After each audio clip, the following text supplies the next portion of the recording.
We're restructuring. Hope there's no hard feelings.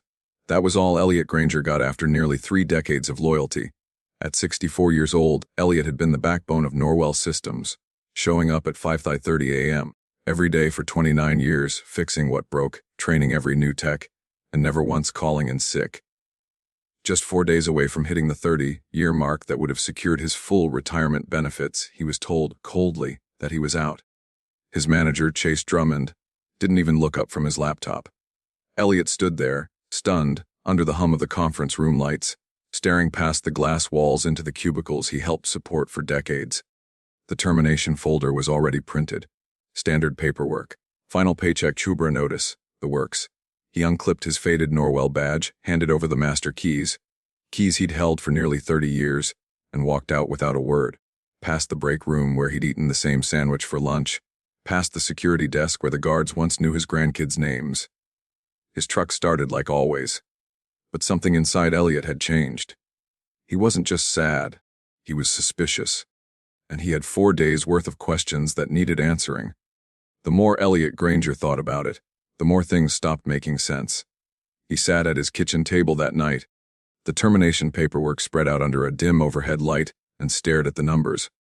Norwell Systems claimed his service time totaled 29 years and 10 months, just short of the 30-year requirement for full pension benefits. But Elliot had kept his records. He always did.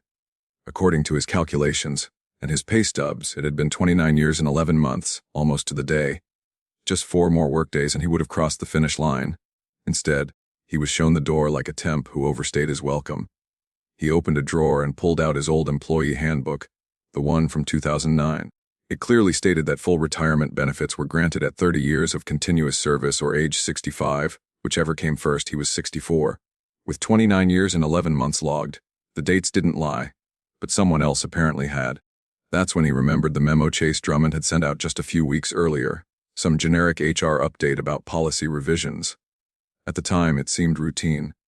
But now, Elliot felt a chill as he pulled it from the filing cabinet and reread it with fresh eyes. Effective immediately, all retirement benefit calculations will be based on continuous years of service, as defined in the current employee handbook. Employees approaching retirement eligibility are advised to review their records to ensure accuracy.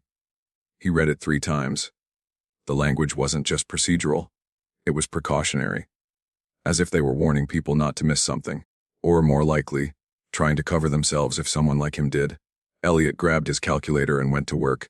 He dug up every single pay stub from the last 15 years. Overtime logs, sick leave, holidays, vacation time, every number lined up. His continuous service had never been interrupted. He had never quit, never been suspended, never taken unpaid leave. There were no gaps, none. Yet the official paperwork claimed he was 1 month short. And it wasn't just the numbers that bothered him. Now that he looked back, the signs had been there for months. Little things. Subtle at first, but unmistakable now. Chase had stopped greeting him in the hallway, stopped inviting him to the monthly department briefings. Budget requests that had once been approved without question were suddenly met with bureaucratic scrutiny. Why so many maintenance contracts, they'd ask. Couldn't they get by with fewer safety inspections? Was Elliot still physically capable of crawling through server tunnels and balancing on ladders? He'd chalked it up to the usual new management shakeup. Chase was young, early 30s, MBA from some East Coast business school. He spoke in bullet points, thought in spreadsheets. He called long-time employees legacy assets and referred to departments as cost centers. That kind of thinking wasn't new.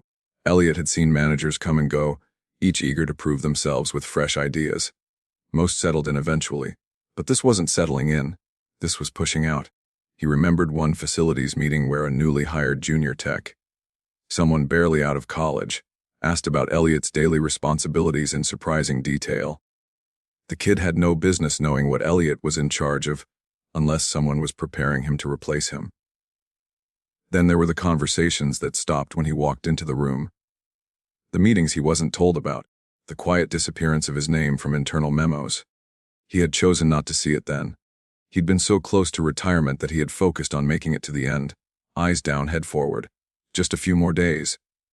Now, it was clear they'd been planning this for months, and they were betting on him being too tired, or too proud, to push back. He stared at the manila envelope with the termination date stamped across the top. November 8th, but he remembered his start date like it was yesterday, December 15th, 1994. He still had the original offer letter, and according to his math, his 30-year anniversary would fall on December 15th, 2024. They were cutting it close, too close. Was it incompetence? Or had someone decided that firing him just before that milestone was the efficient thing to do? Elliot wasn't angry, he was calculating. And for the first time since that awful meeting with Chase, he didn't feel helpless anymore. He felt focused. By Sunday evening, Elliot Granger had gone through nearly 3 decades of paperwork, and what he saw was no longer just a clerical error. It looked more and more like deliberate fraud.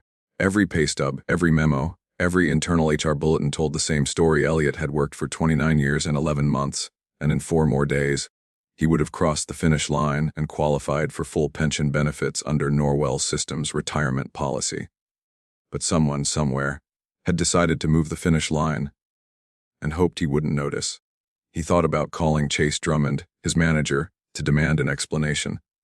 But what would that accomplish? Chase had already made it clear. Just business, nothing personal. Elliot knew if he called, he'd get stonewalled, or worse. Chase would have time to cover his tracks.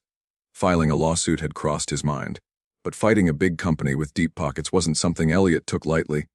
Lawyers cost money. Stress eats your peace of mind. And at 64, peace was more valuable than pride. But then he remembered someone who might help without trying to bill him by the hour. Janice O'Connell. She had spent 12 years in Norwell's HR department and retired last year. Sharp, detail-oriented, always insisted on doing things by the book, even when it ruffled feathers at the top.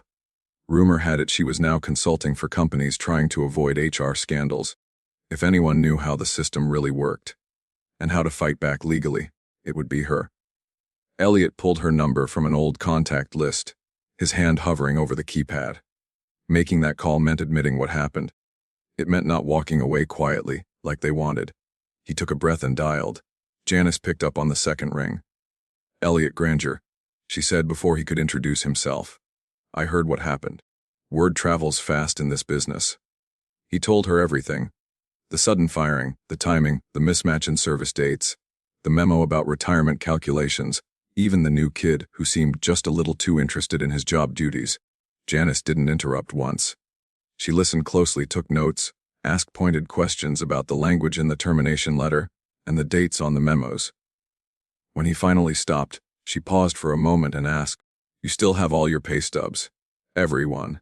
Even the old paper ones before we switched to online? Smart man, she said. And what about the old policy handbook? The one before the revisions last month? Got it. There was another pause. Then her voice dropped a half octave. Elliot, what Chase did isn't just wrong, it's illegal. Federal law prohibits employers from firing employees, specifically to avoid paying out earned retirement benefits. It's called benefit interference, and if we can show intent, it becomes a serious Department of Labor violation. Intent, Elliot asked. We need to prove this wasn't just bad timing.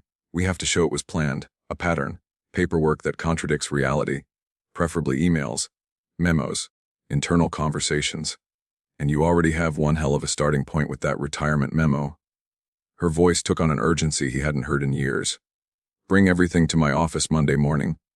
Pay stubs, handbooks, HR emails, meeting notes, anything with dates. And Elliot, don't talk to anyone at Norwell. Don't post about this online. Don't even tell your neighbors. Why? Because we want them to think you're walking away like they planned.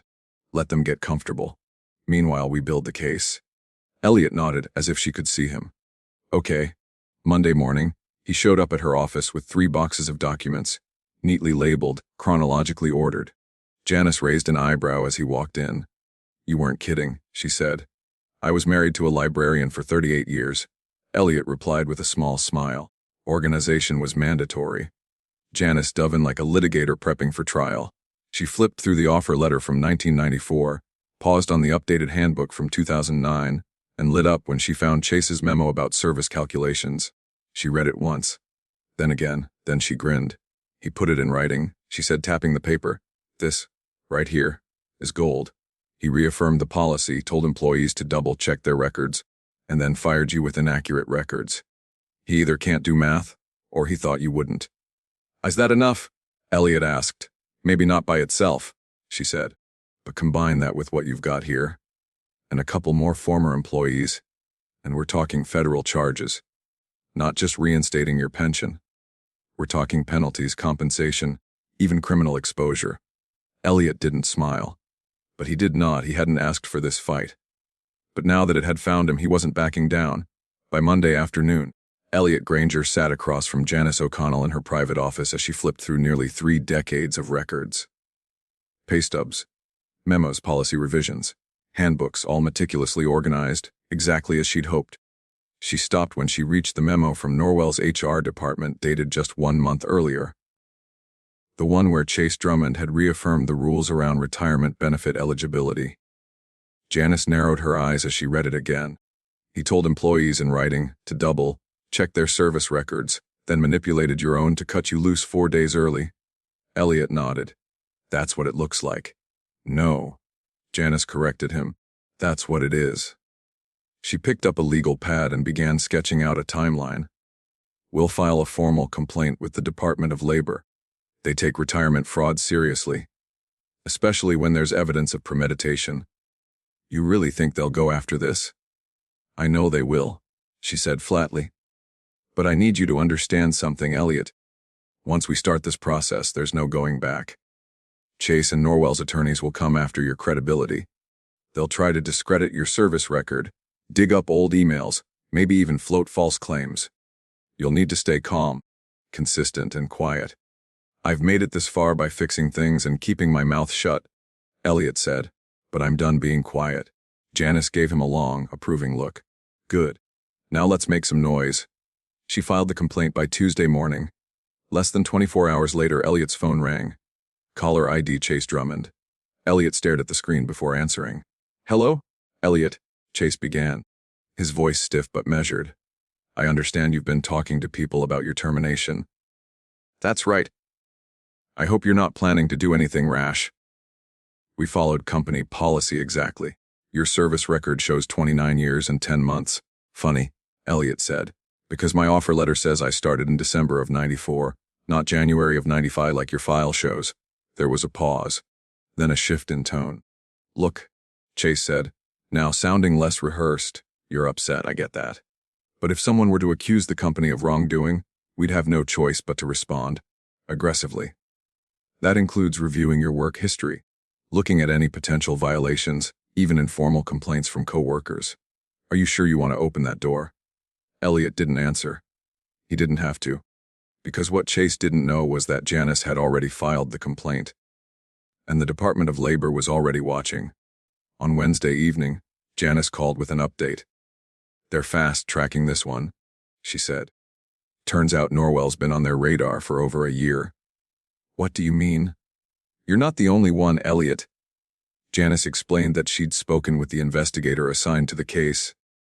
In the last 2 years, at least 3 other longtime employees had been terminated by Norwell just months, or days, before becoming eligible for full pension benefits, all of them over 60, all with questionable service date records.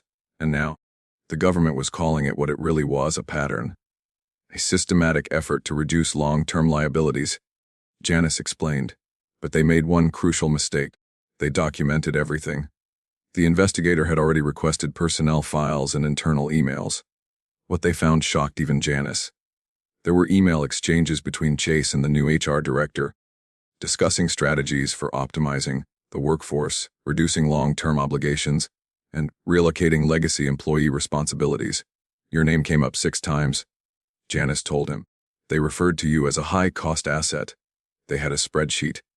Employee names, ages, pension timelines, and projected savings if they were terminated early. Elliot felt something cold settle in his stomach. How long had they been planning this? Months, maybe longer. Janice continued, the worst part. They weren't even subtle. They used company email to lay it all out. They mentioned you by name. They talked about how your pension and healthcare costs were unsustainable. So this wasn't just about me, Elliot said quietly. It was never personal. No, Janice replied. It was worse. It was strategic. The next morning, Elliot met with 2 federal investigators downtown. Both were younger than his own kids. They listened carefully as he walked them through his time at Norwell, year by year, policy by policy. Then they showed him printouts of the emails Janice had mentioned. They weren't exaggerating. Chase and HR had named him as a Q4 optimization target.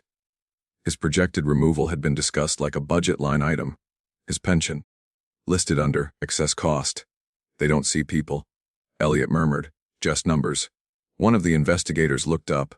Mr. Granger, based on what we've reviewed, we believe Norwell Systems has engaged in deliberate benefit interference and possibly wire fraud. We'll need you to testify. This is going to trial. Elliot didn't hesitate. Tell me where to sign. By the following Monday, things at Norwell Systems began to shift, and not in the way Chase Drummond had hoped. The Department of Labor had moved faster than anyone expected. Within days of Elliot Granger's complaint, federal investigators issued a formal request for the company's internal communications, performance files, and benefit records. Elliot didn't have to lift a finger. The machinery of justice was now turning on its own. By Wednesday, 6 current Norwell employees had been interviewed. The investigators weren't just looking for inconsistencies, they were looking for patterns, and they found them. Emails, spreadsheets, meeting notes. One file in particular stood out, a PowerPoint presentation labeled Legacy Workforce Transition Strategy Q4. It had been used in a board meeting just months earlier and included a list of older employees approaching retirement eligibility. Elliot's name was on that list. So were the names of 3 others who had been mysteriously terminated within months of becoming fully vested. The slide was titled, Optimization Targets. Thursday morning, Janice O'Connell met Elliot for coffee. They kept records of everything, she said, flipping through her notes. Spreadsheets calculating how much each pension cost. Projections on how much they'd save by terminating people just before vesting. Email threads openly discussing the deal window, to let someone go without triggering legal risk. Elliot stirred his coffee but didn't speak. They treated people like inventory, she said. But they were sloppy, really sloppy. Janice explained that Chase had even discussed the plan with board members through company email, which made it a federal matter. Since email servers crossed state lines, that triggered possible wire fraud charges, which meant the criminal division of the Department of Labor was now involved. What does that mean for me? Elliot asked. It means you're no longer just a victim, she replied. You're a witness in a federal case. The next day, Elliot sat in a Department of Labor conference room, facing 2 serious-looking investigators in suits. They asked him to walk through his entire employment history. They took notes, recorded every word, and then began presenting him with documents he had never seen before. And that's when Elliot saw it for himself. The emails weren't vague or coded. They were shockingly direct. Elliot Granger projected vesting date December 15th. Termination recommendation no later than November 8th. Estimated pension savings, the 3D12,000 over 10 years. Position duties can be absorbed by new hire or reallocated. They even referred to him as a legacy cost, or Mr. Granger. One investigator said, we believe Norwell Systems engaged in a deliberate, organized scheme to defraud multiple employees of earned retirement benefits. And based on the digital communications, it wasn't isolated. It was systemic. He leaned forward. We're going to need you to testify. Elliot looked down at his hands. Rough, strong hands that had fixed air handlers, server racks, broken elevators, busted pipes. Hands that had built Norwell's facilities from the ground up over 3 decades. What do you need me to do? He asked. They smiled. You've already done it. By the following week, federal agents had executed a search warrant on Norwell's headquarters. They seized servers, pulled hard drives, and began forensic analysis on 3 years' worth of emails. Chase Drummond's office was locked down. The HR director was placed on immediate administrative leave. The local business journal ran a front-page story. Federal investigation targets Norwell Systems' alleged pension fraud, under scrutiny. Elliot's phone didn't stop ringing. Reporters, former co-workers, other retirees. But he ignored most of it. He wasn't seeking the spotlight. He wasn't chasing revenge. He just wanted what was his. Janice called later that evening. You did good, she said, and the government agrees. They've just confirmed that Norwell will face civil and criminal action. The evidence is overwhelming. What about Chase? His name is on every document, she said. He authorized the strategy. He presented it to the board. If convicted, he's looking at up to 5 years in federal prison. Elliot didn't celebrate. He just sat on his porch that night, watching the sun set over his quiet neighborhood. The trees were turning orange. The air smelled like autumn. For the first time in weeks, he felt like things were starting to turn in the right direction. Not just for him, but for everybody they tried to push aside. It turned out Elliot Granger wasn't the only one. By Tuesday afternoon, Janice called with another update, her tone sharper, more urgent than before. They've uncovered 3 more cases, she said, same pattern. Longtime employees terminated just weeks before their full pension benefits vested. Same HR signatures. Same vague language in the termination letters. And every one of them was over 60 toin. Elliot leaned back in his chair, stunned but not surprised. All of them from Norwell. All of them, she confirmed. And all with service dates that don't line up with their actual employment records. The Department of Labor had already expanded the investigation. What began as a single wrongful termination complaint was now shaping up to be a systematic benefit denial scheme. The term investigators used was chilling, proactive offboarding of legacy, cost employees. And it wasn't just conjecture anymore. They had email evidence, memos between Chase Drummond and the company's new HR director, Lauren Pierce, discussing ways to restructure without triggering lawsuits. One email thread titled High Risk Retiree List Q4 outlined specific employees, along with their upcoming eligibility dates and projected savings if they were let go early. There was a spreadsheet too. Elliot's name was listed right alongside 3 others, each with an assigned dollar value next to them. Projected pension cost avoidance, $294,000. Granger, recommended action date, November 8. I'm a line item, Elliot muttered. Like an old server they're decommissioning. Janice didn't disagree. They didn't even bother to cover their tracks. They used company email to talk about removing people to avoid paying what was owed. They discussed targeting specific age groups. That's not just unethical, Elliot. That's illegal age discrimination layered on top of benefit interference. The Department of Labor investigators were working overtime. Interviews with terminated employees revealed a similar patterns: long years of loyal service, abrupt dismissals, miscalculated service records, and no opportunity to dispute the changes. And now, with Elliot's documentation, the offer letter, pay stubs, and especially the internal memo from Chase reaffirming the benefits policy, the case was gaining traction fast. They've already pulled over 7 years of archived company emails, Janice said. There are notes from meetings where executives discussed reducing long-term liabilities and phasing out high-benefit staff. It's not even subtle. It's corporate shorthand for get rid of the old guys before we have to pay them. Elliot thought about the guys he used to work alongside. Mark Talbot, who'd been with Norwell even longer than he had. Quiet man. Used to bring homemade chili to the staff potluck every year. Fired last winter due to restructuring, just 2 weeks before his 30-year mark. And Sam Holloway, the electrician who kept the data center from going dark during that massive snowstorm 3 years back. Gone without warning. Pension denied. They all thought it was coincidence. It wasn't. Janice had already spoken with the federal prosecutor assigned to the case. She explained that the pattern of behavior, firing older employees right before benefit eligibility, misreporting service dates, and using email to coordinate it, was more than enough to bring criminal charges. This isn't just a civil lawsuit anymore, she told Elliot. They're looking at wire fraud because the entire strategy was managed and documented through email. And if they used interstate servers or cloud storage, which they did, it's a federal offense. By Thursday, things went public. A local news station aired a segment titled, Retirees Pushed Out Federal Probe into Norwell Systems Benefit Practices. The story showed stock footage of Norwell's headquarters, employees walking in and out, and a reporter summarizing the case. They didn't use names yet, but the implications were clear. Chase Drummond's photo flashed briefly across the screen. Janice called within minutes. They're freaking out internally, she said. My source says Chase has called 3 emergency board meetings in 2 days. The HR director's already lawyering up, and employees are whispering about who's next. By Friday morning, 8 more current and former employees had contacted the Department of Labor. By the end of the week, that number had doubled. Norwell's attempt to quietly push people out had become a full-blown class action waiting to happen. Elliot sat at his dining room table, flipping through a newspaper that now featured the story on page 2 of the business section. It felt surreal. For years, he thought his work would go mostly unnoticed once he retired.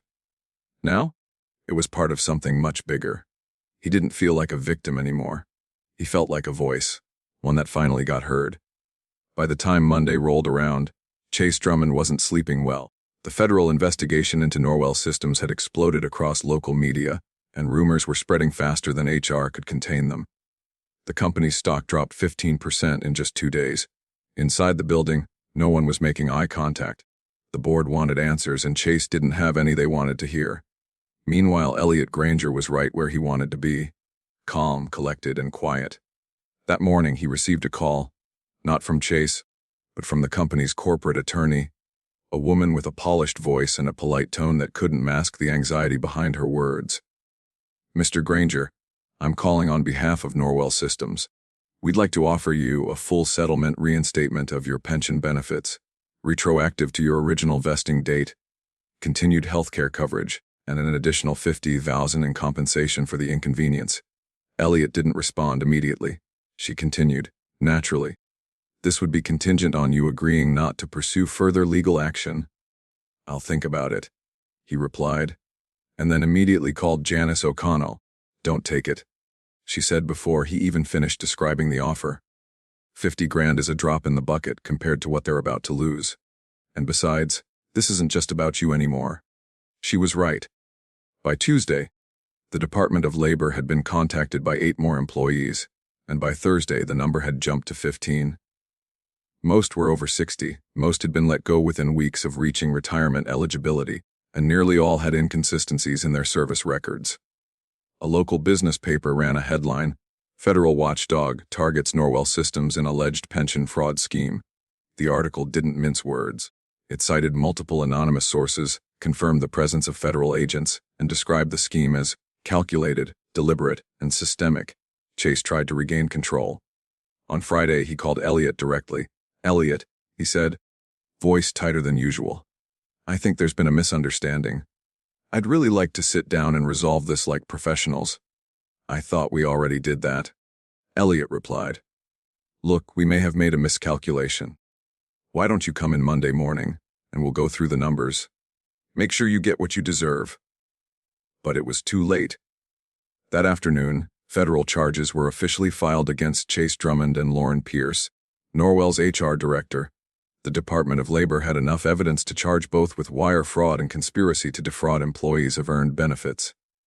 The term used in the filing: deliberate manipulation of employment records and internal communications for financial gain. Janice's voice crackled through the phone later that evening. "They're panicking. The board just placed Chase and Lauren on indefinite leave. Norwell's lawyers are trying to get ahead of it, but the investigation is already rolling too fast." On Monday morning, the story broke on television. Elliot was sipping his coffee when Janice called again. "Turn on Channel 9. Now," he did, and there it was. Footage of Chase Drummond in handcuffs, being escorted out of Norwell's headquarters by federal agents. Behind him, boxes of documents were being wheeled out. Company laptops, hard drives, servers. The reporter's voice was crisp and steady.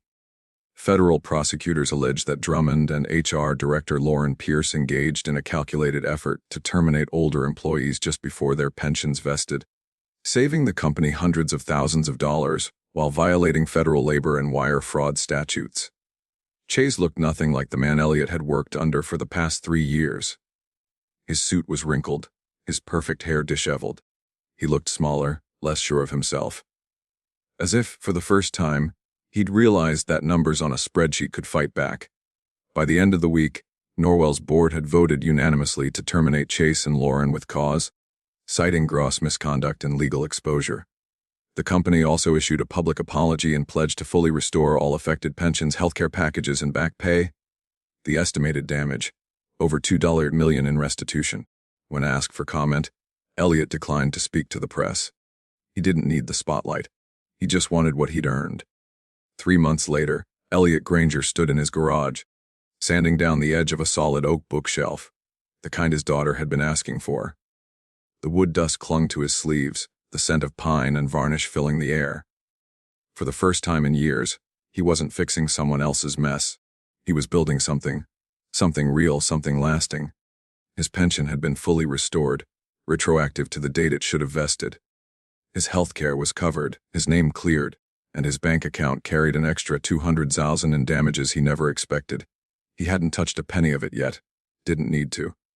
As for Chase Drummond, he'd pleaded guilty and was serving time in federal prison. Norwell Systems was under new management now. But Elliot didn't care about any of that. What mattered was this: he had stood up when it would have been easier to stay silent. Sometimes, all it takes is one honest voice to challenge a system built on silence. Loyalty should be a two-way street. But when it's not, you have every right to fight for what's yours. Especially when you've spent your life doing the right thing. Have you ever been pushed aside after years of loyalty? Tell us your story in the comments. Your voice matters. And if this story resonated with you, subscribe for more real, life tales of justice, resilience, and quiet triumphs. You might just find your story here next.